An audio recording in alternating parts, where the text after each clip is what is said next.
in Seoul. Hello and welcome to this edition of Arirang News. I'm Lee. The stage is being set for what's expected to be a historic summit between the two Koreas on Friday. Today, South Korea is rehearsing at the summit venue in Panmunjom, and the two sides also held working-level talks yesterday to make some final arrangements for Friday's meeting. And before we talk more about the final preparations for the Inter-Korean summit, let's first head over to our Devin Whiting at the News Center for the latest headlines at this hour. Devin, take us away. Hi, June. Yes, just 3 days to go now until the Inter-Korean summit, and the South Korean government is doing its final checks. That includes facilities for all the journalists who will be covering the big event and those rehearsals. Let's connect now to our Blue House correspondent, Hwang Ho-jun, who's on the phone with the latest. Ho-jun, details are coming out now by the hour. What can you tell us?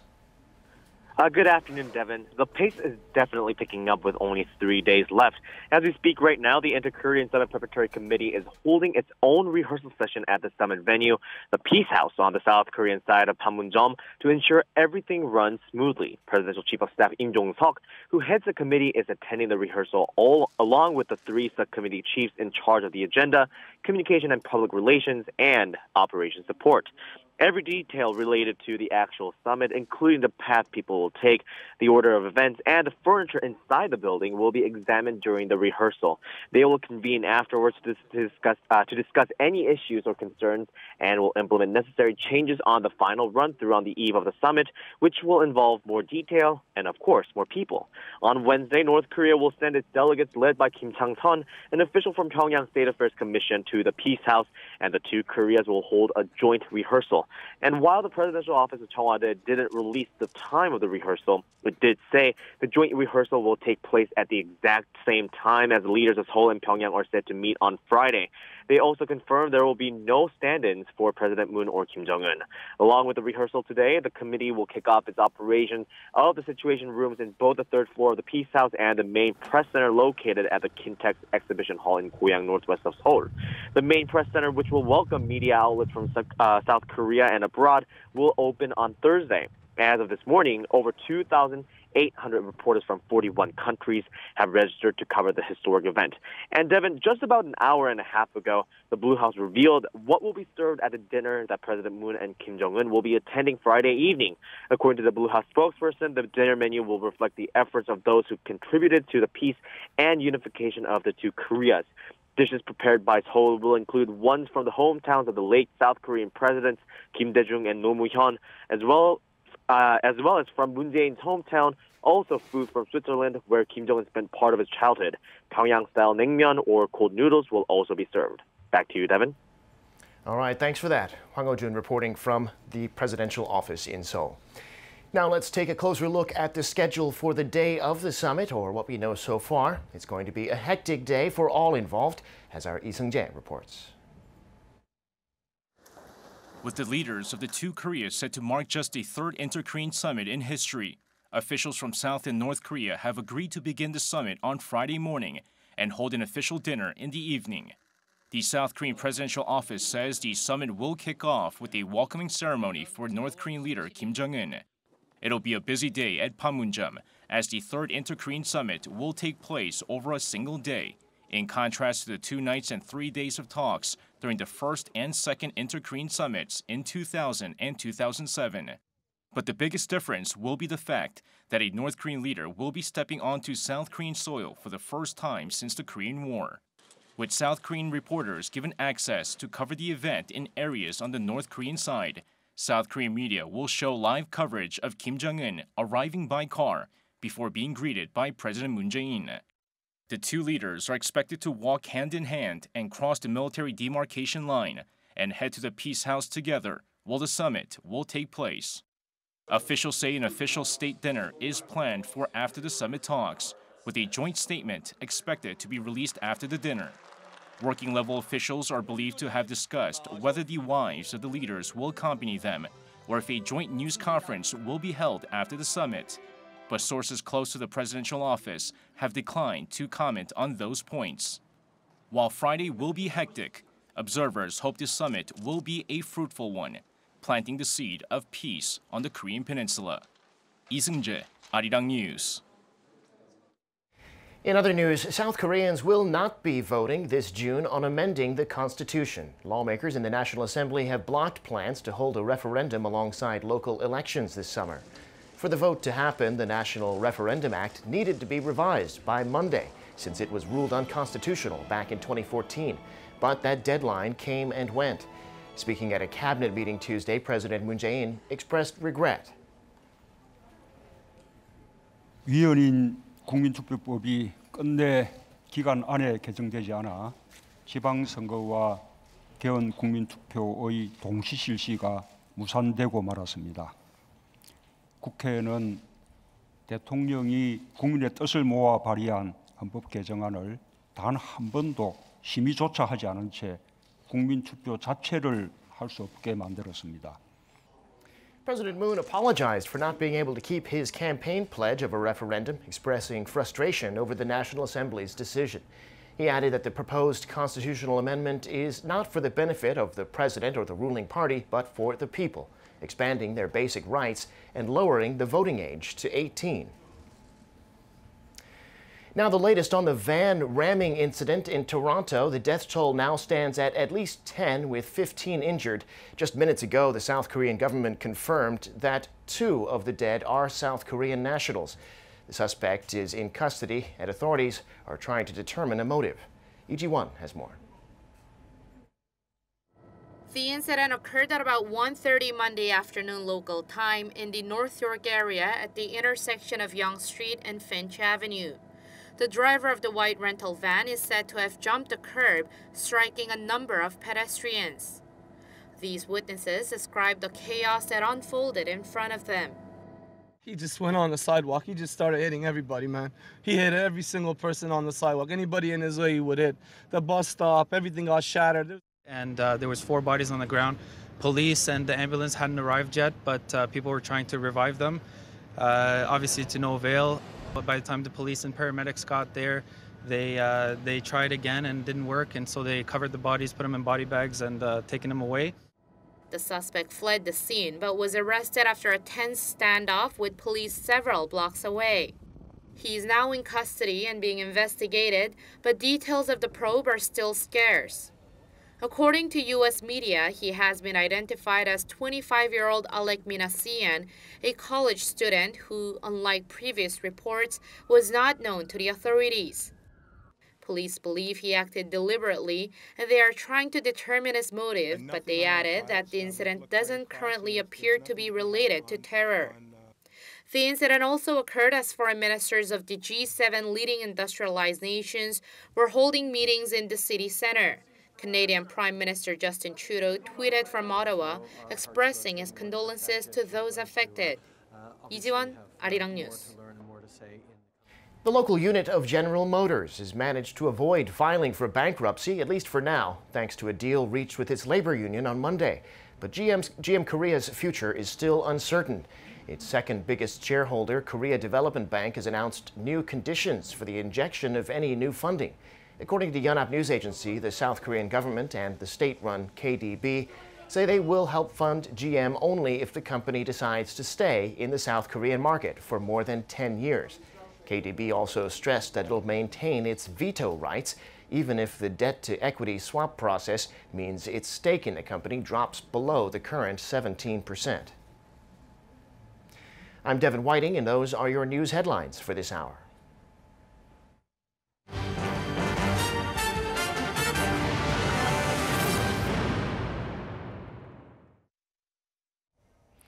So before this week is up, the leaders of the 2 Koreas will have held their historic summit. Friday's event is expected to help the 2 sides make some big progress toward reaching a diplomatic solution to North Korea's nuclear issue. And to make sure that everything runs smoothly on that day, the 2 sides met for another working-level talks on Monday. Our Cha Sang-mi has more. Working-level officials from Seoul and Pyongyang met for a 3rd round of talks to finalize the summit arrangements. North and South Korea held a 3rd round of working-level talks prior to the Inter-Korean Summit that will be held in the Peace House of Panmunjom on April 27, 2018. They discussed security, protocol, and media coverage and reached a final agreement today. The press director announced that President Moon Jae-in and North Korean leader Kim Jong-un are to begin their historic meeting with an official greeting, and then they will hold a summit and an official dinner. Each side will finalize a list of participants and notify each other as soon as possible. Meanwhile, President Moon Jae-in has hailed North Korea's decision to freeze activity at its nuclear test site, saying Monday that it helps clear the way for the inter-Korean and U.S.-North Korea summits to be successful. 지난 20일 북한은 핵실험과 대륙간 탄도미사일 시험 발사 중지를 선언하고 그 실천적 조치로 풍계리 핵실험장의 폐기를 발표했습니다. 남북 정상회담과 북미 정상회담을 앞둔 북한의 성의 있는 선행 조치로 높이 평가합니다. Speaking at a meeting of his senior secretaries, President Moon said North Korea halting its weapons testing was welcomed by the entire world, including President Trump, who said this was very good news for North Korea and the world and big progress. He added that should North Korea continue from its nuclear test freeze to ending its nuclear program completely, the North would be guaranteed a bright future. And he said he hopes that happens soon. President Moon also called on South Korea's political parties to put aside their differences at least until the summit and work together for a permanent peace on the Korean peninsula and for peaceful denuclearization. Cha Sang-mi, Arirang News. And to tell us more about this, Lee Seung-yeol, senior researcher at the Nat'l Assembly Research Service, joins us in the studio today. Welcome to the program. Yeah, pleasure to be here. All right, so with the final touches being made to the summit preparations, first of all, what came out of yesterday's working level talks? Working level talks is to decide of the live broadcasting to games is crossing border, and to leaders of the two Koreas shake a hand with each other. It's very important to event. Yes, because of the Kim Jong-un is the first North Korean leaders to join to step on the soil of the South Korean territories since the Korean Wars. Right. 1953. All right. Well, Yes. North Korean leader Kim Jong-un's wife, Lee Seung-yeol, has been kind of accompanying her husband recently to various diplomatic events. So what can we make of that?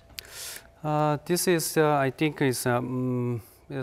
Blue House is already announced of the Kim Jong-un is a company with his wife, is Lee Seung-yeol, because I think it is his style to make to be his country as the normal state. Right. And so I think it's South Korean government also prepare state visit process like as protocols to visit of the North Korean leaders. And I think this is very normal state.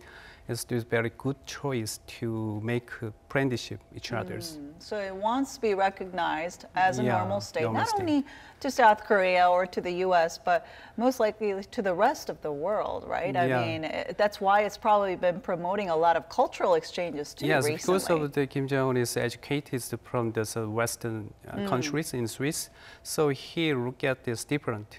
As the previous is his father and his grandfather. So he regards these countries as a normal state is a very important issue for him. Yeah. All right, especially when the U.S. has been kind of pointing the finger at North Korea, saying that it's a terrorist country with nuclear weapons. Yes, and such. but he worked with the equality with the United States and the South Korean president too. They are always accompanied with his wife and his first lady. He also follow them. Right. Yeah. All right. It's a kind of symbolic thing, I guess, too. Now, will we see the leaders of the two Koreas, though, talk to each other directly over the hotline, which was established on Friday, last Friday? Do you think that will happen before the summit this Friday? Maybe because it's the installation of the hotline was originally designed for some kind of the emergency situation to cope with the emergency situation, but the agreement was some agenda is very good now. So there is no need to connect each other's to hotlines. I think it's unlikely to be connected before the summit talks. Okay. Because this agreement is going well now. But originally they did have the goal to kind of have the leaders talk to each other directly before the summit because it does carry a symbolic meaning too. No, but very is not planned. No. Because it's I think it's after summit talks they are to be more make a friendship, and then it's very freely to connect. Every day call each other. Every day, we'll have to see about that. I hope yes. Okay, so it'll be more likely a regular phone call, I guess, between the two leaders after their summit. Some kind of needs they calls and to talk about each other's and to make a prepares something to be better. It's very good signal to them, for them. Because especially considering that after the Inter-Korean Summit on Friday, we have the North Korea and the U.S. Summit coming up. So obviously it's important for them to talk to each other. Good is each other to help to each other to make continuously keep touch with to everyday call. All right. Answer. Well, now we know that going along with that, we know the high-level talks were originally set for April 20th, but it was canceled. So do you think it was because the two Koreas are already feeling very prepared for the talks and don't really feel the need to hold another session of high-level talks? I think, as I said, this means all processing is very good. Yes, doesn't need anything to send up the high levels envoy or high levels talking. Yes, because I think this agenda is maybe is very good constructive to in North and South is each other's. I think there is no problem and there are no issue to prepare for summit talks. Okay. Yeah, well, it definitely seems like things are speeding up in a sense of dealing with, I guess, security issues and media and protocol with the summit itself. But what about the agenda for the summit? I mean, what can we expect on that front? There's very big importance of three agendas. There are three agendas. First of all is the denuclearization processing. And the declaration of the end of the world, and the agreement of the peace treaty is a very big, important issue. I think it's in the South and the North Summit talks, and will be confirmed due to North Korea's willingness of denuclearization and the two declaration and of the as the words and so. The necessity of the peace treaty in the Korean Peninsula is, and then two, they want to connect with the North and the U.S. and the summit talks. Right. This summit talks is very important, more important to there as I think is a determination.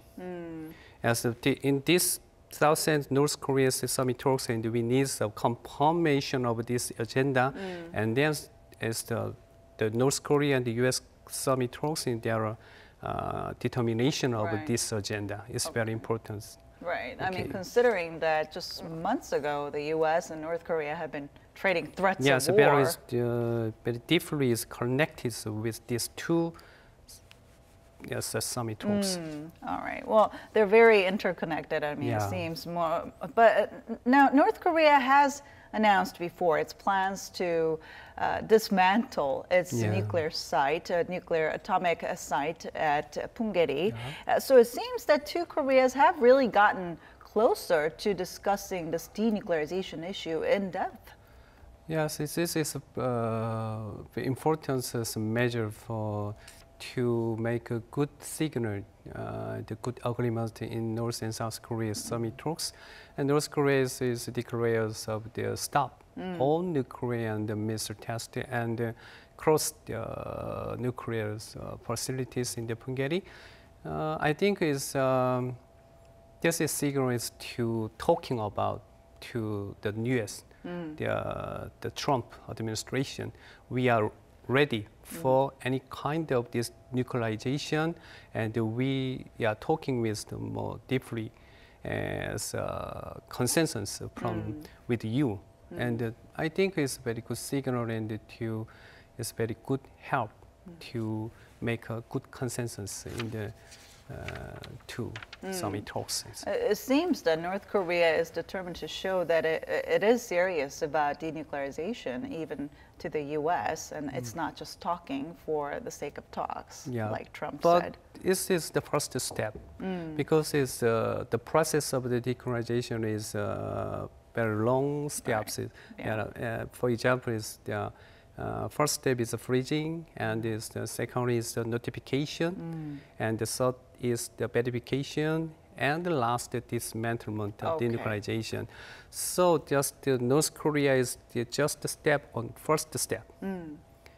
This is very important, but still, there's a long way beginning, to go. Right. Just the beginning, and the long obstacle is hide in the ground, underground. You know, some people are saying that though this process should be, I guess, wrapped up within President Moon and President Trump's period in time in office. So, what are your thoughts on that?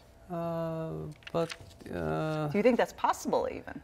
No, I don't think so. No. But this is respectively independent risk is to there are some work in the South and the President of Moon, and there is some work is the President depend on the President Trump administration. So I think is more important is how to cooperate with this issue to both is the President. And how can they cooperate with to make a denuclearization of North Korea, and how to cooperate with some sharing of this agenda or some goal. Bilateral cooperation is very important. Okay.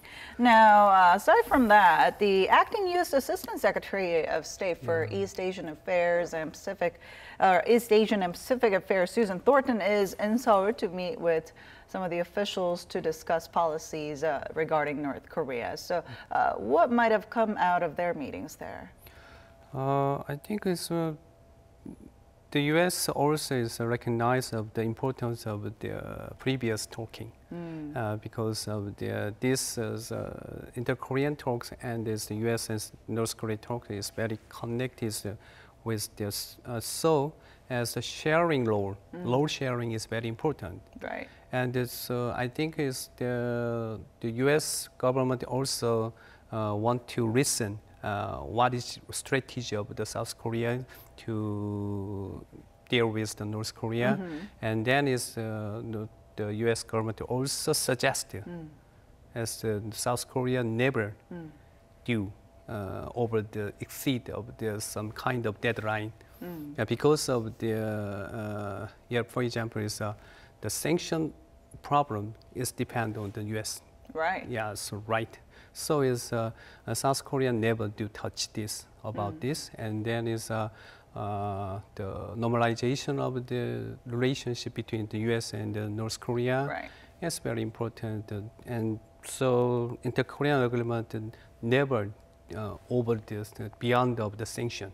This is very important also. All right, sanctions is kind of in the area of the U.S. Yes, very important to make deal with the North Korea. Okay, well, North Korea is suspending further nuclear weapons development, is said. So how might these recent developments on the Korean Peninsula affect the upcoming Trump-Kim summit, which is likely to be held sometime in May or June?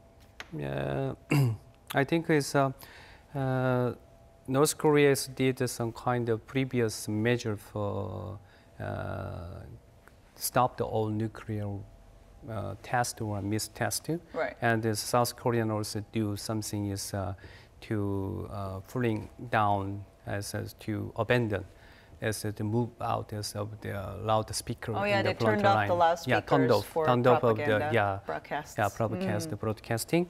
And so I think it's very important to move to make pave way to the we can go smoothly in the to make a deal with the bilateral cooperation.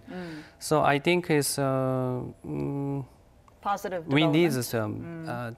this coming is South and North Korea summit talk is very, I think is very well, going well, and we need more next stage.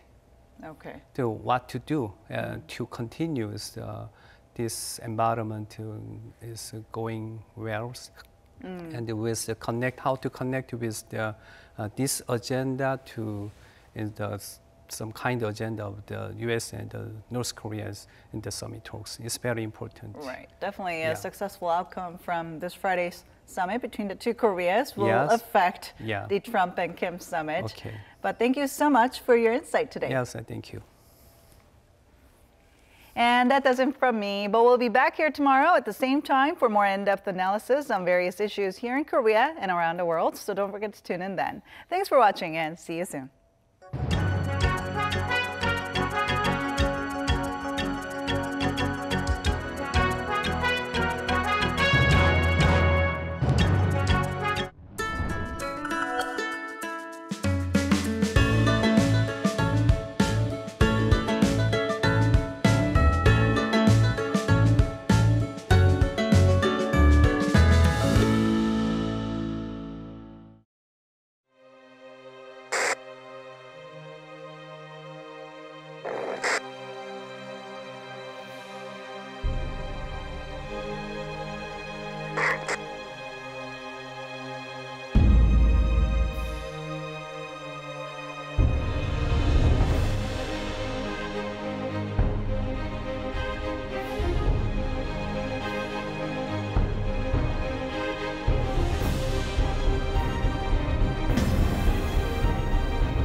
K-beauty charms the world. Beyond Asia to Europe and America, winning the hearts of women worldwide. 我用下来面膜其实是比其他面膜厚一点的，但它补水效果还是蛮好的。对，贴在脸上蛮舒服的。Very surprised because I didn't know there were so many products in Korea. I feel the variety of products is unbelievable, and we have a large array of colors, of textures, and it's very nice. I like it. It's very nice. It's good quality. Korean beauty products are really good, I think. Especially the ones for skin. Korean products are really popular and really cool. Like in France now, there is many boutiques sell Korean products, and many people want to buy Korean cosmetic too. K-beauty is growing faster with the popularity of Hallyu.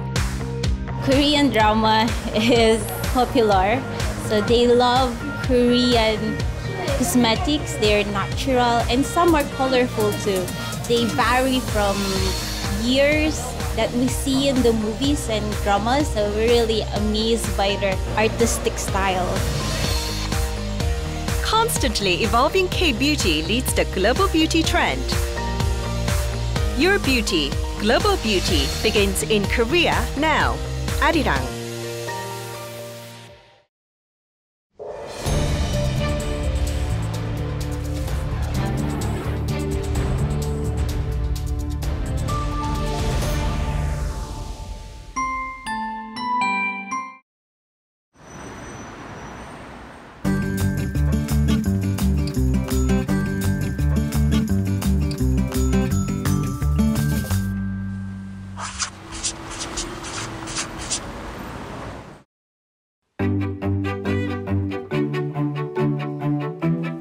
I think design and architecture are becoming really important for Korea.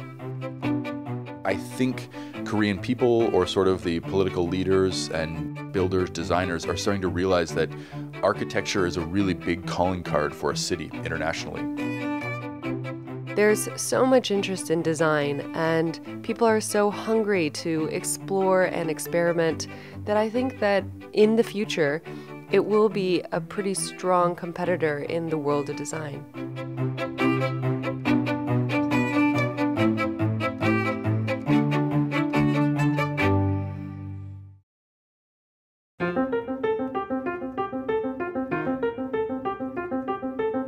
Well, I was born into a family of architects, but I think I never became an architect. I'm trying to become something that includes architecture. This is not so different from